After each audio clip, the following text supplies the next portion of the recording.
જય માતાજી મિત્રો, શ્રી કિચનમાં આપનું હાર્દિક સ્વાગત છે। આજે આપણે બનાવશું અડદની ફોતરાવાળી દાળ। તો પહેલાં તો આ મીઠું નાખીને દાળ બાફી લીધી છે। પછી ભરપૂર પ્રમાણમાં લસણ અને આદુ લેવાનું છે વઘાર માટે। ટમેટાં છે, લસણવાળી ચટણી, કોથમીર, રેગ્યુલર મસાલા, તમને લીમડો ભાવે તો નાખવાનો, અને સ્વાદ પ્રમાણે મીઠું છે। તો હવે આપણે એનો વઘાર કરશું। તો જો આપણે 3 પાવરા તેલ લીધું છે। હવે તેલ આવી ગયું છે, એમાં અડધી ચમચી જીરું નાખશું। રાઈ નથી નાખવાની।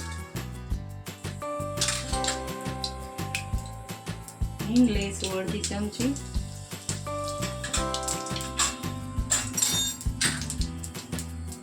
અને આદુ લસણ છે એને નાખી દેવાના। ગેસ ધીમો રાખી દેવાનો।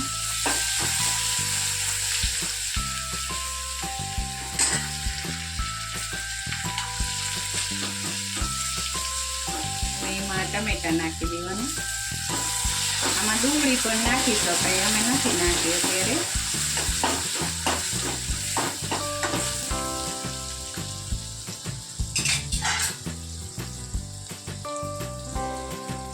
હળદર અડધી ચમચી, મીઠું બાફવામાં લીધું છે એટલે સ્વાદ પ્રમાણે નાખવાનું।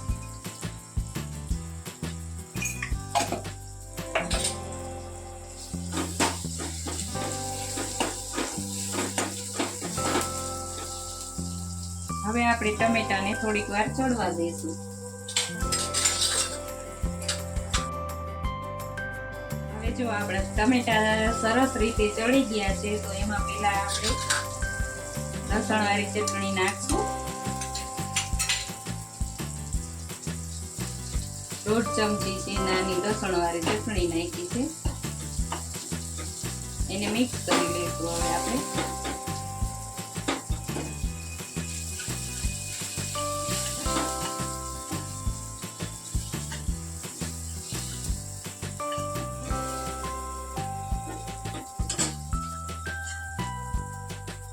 ધાણા જીરું અડધી ચમચી નાખશું।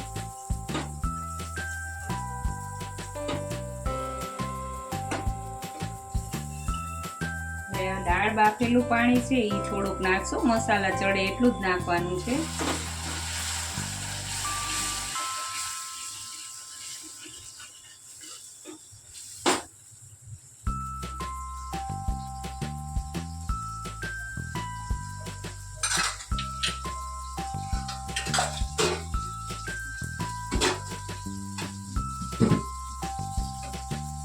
હવે જો તેલ ઉપર આવી ગયું છે, તો આપણે આ દાળ નાખી દઈશું।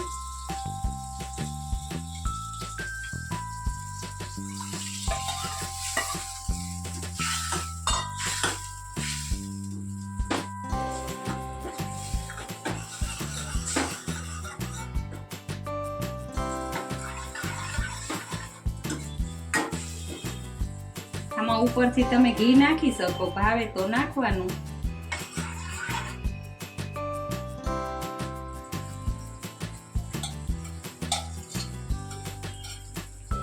આપણે ઉપરથી 1 ચમચી ઘી લઈશું, નાની ચમચી છે ઘીની, એ નાખશું।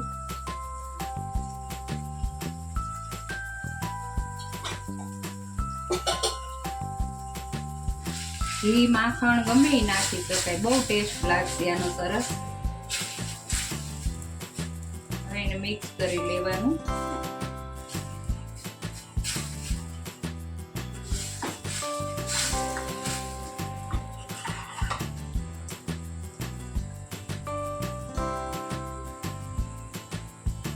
તેલ ઉપર આવે પછી ગેસ બંધ કરી દઈશું।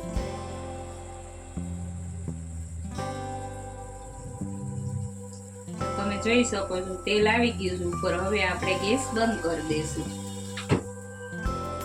ઉપરથી કોથમીર નાખશું।